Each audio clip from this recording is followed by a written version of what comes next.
buenos días, queridos amigos. Muchísimas gracias otra vez por estar acá. Esta es otra emisión de En Voz Alta, periodismo político de radio, transmitido todos los días directamente de Santa Cruz a las 8 de la mañana. Hoy tengo algunos invitados muy especiales. Estamos en el Hotel Canciller de Santa Cruz, Bolivia. Estoy con el director de la Alianza Francesa, Philippe Boulanger. Muchas gracias por estar acá, Philippe. Muchísimas gracias. Con Joseph Joignet, perdón, me repiten. Joseph Joignet, escritor de origen belga, nacido en Ruanda, ha venido a presentar un libro. Yo agradezco muchísimo que estén acá y que nos den esta posibilidad de poder hablar del idioma francés, que también tiene que ver con Bolivia y también tiene que ver con una importante comunidad afro-boliviana. Entonces, yo quería empezar la entrevista a Joseph, preguntándole, con la ayuda de Philippe, sabemos que Joseph no es la primera vez que viene a Bolivia, y su libro ha sido inspirado también por el libro que ha presentado anoche en el Centro Cultural Patrimonio y con la Alianza Francesa en el marco de la Semana Internacional del Idioma Francés, como país invitado, Bélgica en este caso. Quería entonces que nos ayudes mandándole, es decir, si no es la primera vez que viene a Bolivia, ¿qué lo inspira en Bolivia y qué lo trae, digamos, para poner esas recopilaciones en su último libro que presentó anoche? C'est la première fois que je viens en Bolivie. Que t'inspire le pays pour que je revienne? Merci beaucoup de votre accueil. Muchas gracias. Non, c'est pas la première fois que je viens en Bolivie. No es la primera vez que vengo a Bolivia. La toute première fois, c'était il y a 13 ans. La primera vez era hace 13 años atrás. Alors, j'étais venu en Bolivie dans le cadre de mon travail d'infirmier. Yo vine a Bolivia en el marco de mi trabajo de enfermero. C'était dans le sud de la Bolivie, à Tarija. Estaba en el sur de Bolivia, en Tarija. Et alors, il s'est passé quelque chose de spécial entre cet endroit et plus largement encore avec les gens de Bolivie, les habitants de Bolivie. Pasó algo muy especial entre este lugar y la gente de Bolivia. Cette chose qu'on ne sait pas toujours expliquer, Algo que no se puede explicar siempre, qui est une sorte de connexion très forte. tipo de conexión muy fuerte. Et à partir de ce moment-là, j'ai décidé que je reviendrai en Bolivie. Y a partir de este momento decidí de que iba a volver a Bolivia. Et quand j'ai commencé à écrire des livres quelques années plus tard, Cuando empecé a escribir libros, varios años atrás, c'était un prétexte tout trouvé pour revenir en Bolivie. era un pretexto para volver a Bolivia. Et je suis revenu l'année passée pour faire des recherches sur un livre que je suis en train de terminer dont l'histoire se passe en Bolivie. Y volví a Bolivia para hacer investigación, para escribir un libro cuyo tema es Bolivia. Bien, en base a esa experiencia como escritor que has tenido, pero también en base a tu profesión de enfermero que tienes, ¿cuáles son las lecturas que te dan las diferentes visiones del mundo en base a esas dos actividades tan diferentes? Quel est le lien entre tes activités d'écrivain et d'infirmier? Alors, mon métier d'infirmier est d'abord, en tout cas dans ma vision, des relations humaines entre le soignant et le malade. Mi oficio como enfermero, en mi visión, es primero relaciones humanas entre una persona que tiene la responsabilidad de curar a alguien y un paciente. En dehors du fait même de donner des soins, Afuera de la actividad de curar, de otorgar, chaque fois, une rencontre avec un patient, c'est une rencontre avec une personne humaine avec qui il y a un échange. cada vez es un encuentro con una persona humana única, que tiene su propia historia. Et Et ce qu'il y a de particulier en cela, c'est que c'est une rencontre dans le cadre de la souffrance. Lo que es particular es que es un encuentro con el sufrimiento, es un ambiente de sufrimiento. Ce qui rend encore cette relation plus forte. Lo que hace la relación más fuerte todavía. Et la relation entre mon métier et le métier d'écriture, c'est la rencontre entre les gens. Y lo relacionado entre ambos oficios, ambas actividades, es la relación entre personas, el encuentro. Et de manière générale, mon écriture essaye de faire rencontrer des gens qui n'auraient pas pu se rencontrer d'une autre manière. De manera general, mi escritura, mi obra es hacer encontrar a gente que no hubiera podido encontrarse sin la literatura. Et c'est pour ça que je fais des allers-retours entre l'Europe, l'Afrique, et aussi entre l'Europe, l'Afrique et l'Amérique latine. Es por eso que yo hago ida y vuelta entre Europa, África y América Latina. Entonces es posible la comunicación entre esos diferentes mundos. Si eso es así, puedes utilizar tu propia lengua para escribir en francés. C'est-à-dire qu'il y a des rencontres aussi entre ces trois mondes. Il y a des liens possibles. Oui, en fait, ce que j'essaie de faire, en tout cas à travers mes personnages, c'est de montrer que même si on est très éloigné géographiquement, si on a une façon différente de voir le monde parfois, que l'on n'est pas si éloigné que ça. Lo que intento hacer en mi obra es mostrar o demostrar que pese a la distancia, la gente puede comunicarse y que la distancia no es tan larga. Si escribes entonces desde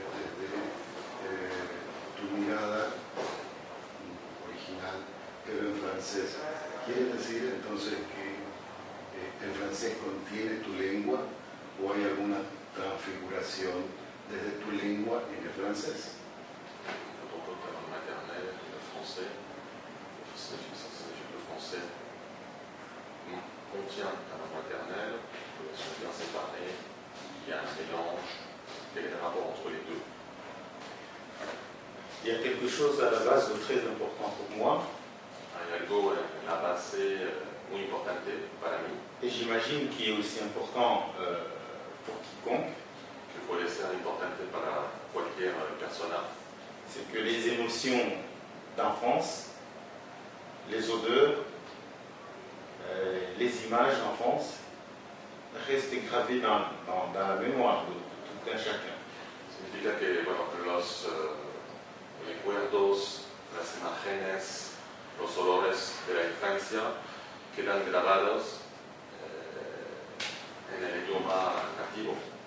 Et c'est dans ce sens-là aussi que ma langue maternelle intervient beaucoup dans mon écriture. En este sentido, mi idioma materno interviene mucho en mi trabajo de escritor. Surtout lorsque j'arrive dans des situations très compliquées d'une scène, par exemple, d'écriture, parfois me replonger dans mon enfance, dans mes sensations, dans mes images d'enfance, peut m'aider à résoudre à défaire certains nœuds que je rencontre lorsque j'écris. Por ejemplo, cuando llego a una escena de un libro un poquito complicada, recordar a mi infancia me ayuda a solucionar el problema de la escena de mi libro. Mais comme quand même j'écris en français, Pero como yo escribo en francés, et que c'est la langue dans laquelle je m'exprime en tant qu'écrivain, es el idioma con el que yo me comunico como escritor, moi je trouve plutôt qu'il y a un pont entre les deux langues, sans dire qu'il y en a une qui prime sur l'autre dans mon activité d'écriture. yo creo más que hay un puente entre ambos idiomas, más que una influencia decisiva de uno sobre el otro. Ayer hablabas sobre el primer momento del nacimiento de la negritud en Francia. ¿Cómo se hace, digamos, cómo se reconoce una lengua distinta, en este caso, en una sociedad que en principio no te reconoce, es decir, y que es parte de una historia? Sachant que ça naît dans une société qui ne te reconnaît pas au début en tant que noir. Quel est ton rapport avec cette histoire-là, comme tu en as parlé? Oui, effectivement, comme on a pu en parler hier, la négritude est née à un moment donné où un groupe de personnes voulait un peu se mettre ensemble pour s'opposer à l'oppression culturelle de l'époque du colonisateur. Como tocamos el tema ayer, es verdad que la negritud apareció con la voluntad de un grupo que se conformó en Francia para resistir a la opresión cultural del colonizador y de la potencia colonial francesa. Voilà, pour tous ces anciens qui ont initié le mouvement de la négritude et pour qui j'ai beaucoup de respect, ce fut un combat. Para todos los antiguos que iniciaron la lucha y por los cuales yo tengo mucho respeto. Mais aujourd'hui, les auteurs d'aujourd'hui, on est loin de cette période, même si quand même on continue à regarder l'évolution de ce mouvement. Mais nous, personnellement, moi je m'inscris dans le monde du présent et dont j'essaie d'être témoin à ma manière. Pero para nosotros, los autores contemporáneos, estamos un poquito lejos de este tema. Y yo personalmente intento actuar en el presente, en la vida de hoy. Tout en gardant un regard quand même sur ce mouvement qu'avait initié M. Senghor et tous ses compagnons. Al mirar, por supuesto, mantener una mirada a este movimiento que había iniciado el señor Senghor. ¿En qué medida entonces se puede decir que tu literatura, como literatura joven, es una opción política? O sea, si es una continuidad o es una ruptura con lo iniciado principalmente en Europa.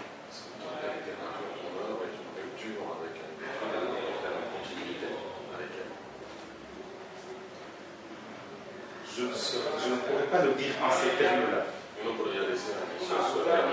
Mais ce dont je suis certain, c'est que notre façon de voir le monde en tant qu'écrivain, et comme on est quand même lu par quelques personnes dans le monde, nous donne la chance de donner notre opinion au monde, même si elle vaut ce qu'elle vaut. Estoy seguro es que como podemos compartir nuestra opinión con un público en el mundo, cual sea su importancia, tenemos la suerte de poder compartir nuestra visión del mundo con otras personas. Est-ce que c'est politique? Est-ce que c'est pas politique? ¿Es político o no? Je pense que ça peut être politique dans le sens où à travers, en tout cas mes romans, j'essaie de parler des situations sans nécessairement vouloir donner des explications, mais en tout cas donner mon point de vue que partage ou que partage pas les lecteurs, mais qui a un point de vue qui me permet quelque part de discuter, d'échanger avec les différentes personnes qui lisent les livres. Pienso que puede ser político en el sentido de que yo intento comunicar una visión que la gente puede compartir o no. Pero eso es el trabajo del escritor. Et dans le sens où mes livres, c'est des romans et que c'est de la fiction, c'est là où je serais tenté de dire que ce n'est pas politique. Pero por otro lado, no sería político en el sentido de que se trata de narrativa. Mais parfois, à travers la fiction, on peut exprimer mieux les choses qu'on ne peut le faire de façon frontale. Sin embargo, a través de la literatura, a veces se puede explicar las cosas políticas de manera más directas que se hubiera podido hacer en un ensayo, por ejemplo, de una manera más directa, abrupta. Ou alors il faut opter pour la carrière politique. O hay que dirigirse hacia la política en sí misma. Une ambition que je n'ai pas. Es una ambición que yo no tengo. Esta pregunta la hice anoche también, pero me quedé con ganas de más. J'ai déjà fait cette question-là, mais j'ai encore envie de revenir. Cuando aprendiste la lengua del francés, es decir, como tú has dicho, la lengua del colonizador, ¿qué te pasó? Es decir, ¿qué transfiguración, qué transformación tuvo desde tu mirada y desde el conocimiento de la lengua del colonizador? Avec l'apprentissage du français, comment a changé la vision l'apprentissage du français, notamment du colonisateur? Ce que je peux dire là-dessus, c'est que cette langue, d'abord, je suis entré en contact avec cette langue par sa musique. Yo lo que puedo decir es que entré en contacto con esta lengua por la música. C'est pas une langue dans laquelle je suis en train d'entrer par contrainte. No entré en este idioma por obligación. Pour le reste, le fait qu'il n'y a pas eu cette contrainte de forcer d'apprendre cette langue, et par le fait qu'on ne m'a pas interdit de parler ma langue maternelle au détriment, aux dépens de la langue française. Donc je pense que les deux langues, pour moi, constituent une certaine richesse. Como no hubo una obligación de hablar francés, de aprender el francés, y como tampoco no hubo una prohibición de hablar su idioma materno, es decir, que la entrada en el idioma francés ha sido fácil, puede decir. Voilà, donc pour moi, les deux sont complémentaires. Ambos son complementarios. Bien. Bueno, ¿quieres saber si quieres agregar algo más? Muchas gracias a usted para todo lo que hemos podido hacer hoy. Gracias a Joseph también por haber venido primero a Santa Cruz para hablar de su obra, del proceso. Hay que saber, tal vez yo puedo decir que tu libro está en lectura, tu libro sobre Bolivia, que debería salir en Francia, en Bélgica primero, desde el fin del año. Voilà, donc je vous remercie d'abord infiniment de votre accueil. Agradezco mucho por su paciencia, por su acogido. Et donc pour clôturer l'entretien, en fait, je finirai en disant que ce qui se passe ici maintenant, c'est la raison pour laquelle j'écris des livres. Lo que está pasando ahora entre nosotros es el motivo de mi obra, la meta de mi obra. Comme je le disais tout à l'heure, mon écriture plutôt m'amène, que ce soit à travers mes personnages ou que ce soit maintenant dans la réalité, à rencontrer des personnes que je n'aurais pas rencontrées d'une autre façon. Como decía, mi obra me lleva a ver a otra persona, a encontrar a otras personas que no hubiera podido encontrar en otro contexto. Voilà, donc à très bientôt, avec grand plaisir pour d'autres aventures. Para otras aventuras. Muy bien, Joseph, muchísimas gracias por acá. Felipe, muchísimas gracias. Gracias. Gracias. Esto ha sido